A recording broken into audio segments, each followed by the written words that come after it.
मनोज जरांगे पाटलांच्या आरक्षण आंदोलनाला 1 वर्ष पूर्ण झालेलं आहे आणि त्या पार्श्वभूमीवरती जरांगेंनी आता राज्य सरकारला आर-पारचा अल्टिमेटम दिलेला आहे। तसंच मनोज जरांगे पाटलांनी विधानसभा निवडणुकीच्या तोंडावरती देवेंद्र फडणवीस आणि भाजपाला निर्वाणीचा इशारा दिलेला आहे। तसंच 29 सप्टेंबर पासूनचं अमरण उपोषण आर-पारचं होणार असा निर्धार सुद्धा त्यांनी बोलून दाखवलाय। बघूया स्पेशल रिपोर्ट। मायानादे लागू नको, मी जर बिघाडो पुरे साफ करून टाकेल निवडणूक। आखे ग्रामपंचायत सदस्य सुद्धा आवाज होऊ द्यायचो नाही। 29 सप्टेंबरला आर-पारचं उपोषण करायचं, त्याचा कार्यक्रम होऊ द्या, त्याला काय करायचं। मराठा आरक्षणासाठी जरांगे पाटलांनी आर-पारची भूमिका घेतली आहे। विधानसभेच्या तोंडावर थेट देवेंद्र फडणवीसांसह भाजपाला निर्वाणीचा इशारा दिलाय। फडणवीसांसह भाजपची एकही सीट येऊ देणार नाही असा निर्धार जरांगे पाटलांनी बोलून दाखवला। माया सगळ्याला लागू नको, हो माया सगळ्याला लागू नको, येड्याच्या नादी लागायचं नाही। माया नादी लागू नको, मी जर बिघाडो पुरे साफ करून टाकेल निवडणूक। आखे ग्रामपंचायत सदस्य सुद्धा आवाज होऊ द्यायचो नाही। काय म्हणते की सिनेमाचा जाऊ दे, जेलला काढला, आम्ही इथं बसायचं तिथं बसू। मग घरी आलं आणि मला जेलला टाकलं, तुला वाटत होतो भाजपची सीट आहेत राज्यातली, मग तर एक येत नसतं, मग नागपूरचं पडत असत।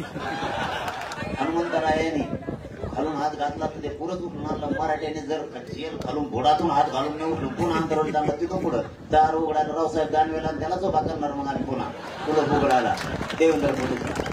देवेंद्र फडणवीसांचे आमदार पाडीन का? जर यांच्यातलं कोणी तुम्हाला समर्थन देत आहे, कोणी तुमची बाजू घेत आहे, तर तुम्ही हे म्हणणं योग्य आहे। पण हे यांच्यापैकी एकही जण, विरोधी पक्षापैकी एकही जण जर तुमची मागणी मान्य करायला तयार नाही, तर देवेंद्र फडणवीसांचे आमदार पाडीन असं म्हणणं याच्यामागे काय दिसतंय? पक्षपात दिसतंच आहे ना। म्हणजे बिटवीन द लाईन्स ज्याला समजतं त्याला ते लक्षातच येत आहे।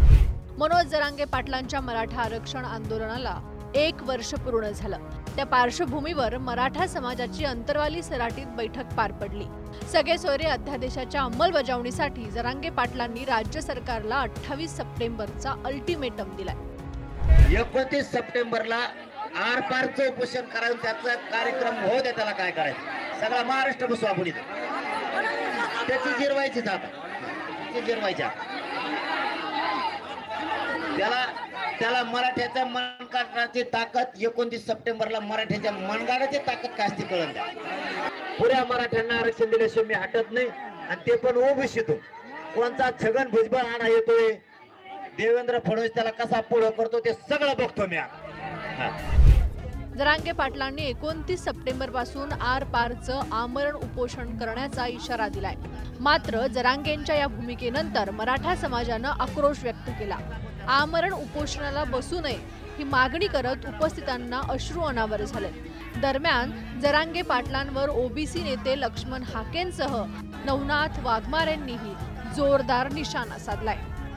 मनोज जरांगे नावाचा हा शरदचंद्रजी पवारांनी निवडणुका जिंकण्यासाठी उभा केलेला हा बागुलबुवा आहे। Kunbi certificate Babanrao Shinde, Kunbi certificate Mohite Patil, Kunbi certificate आता केंद्रात मंत्री झालेले मुरलीधर मोहोळ, कुणबी सर्टिफिकेट या महाराष्ट्रामधल्या अनेक आमदार, आमचा बजरंग बाप्पा सोनवणे, त्यांनी येऊन पुढे करून येऊन जाहीर करावं की तुला ओबीसीचं आरक्षण कधी भेटलं।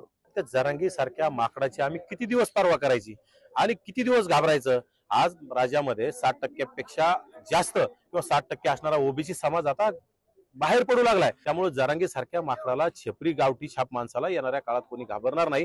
या राज्यामध्ये 100 पेक्षा जास्त ओबीसीच्या आमदार झाल्याशिवाय राहणार नाहीत। जरांगेंनी जी आमच्या नेत्याविषयी, आमच्या ओबीसी नेते पराभूत करण्याविषयी जी भूमिका जरांगेंनी घेतली, त्या भूमिकाविषयी आमचा ओबीसी समाज आता मराठा समाजाविषयी कुठली बी त्यांनी सहानुभूती ठेवणं बंद करून टाकलंय।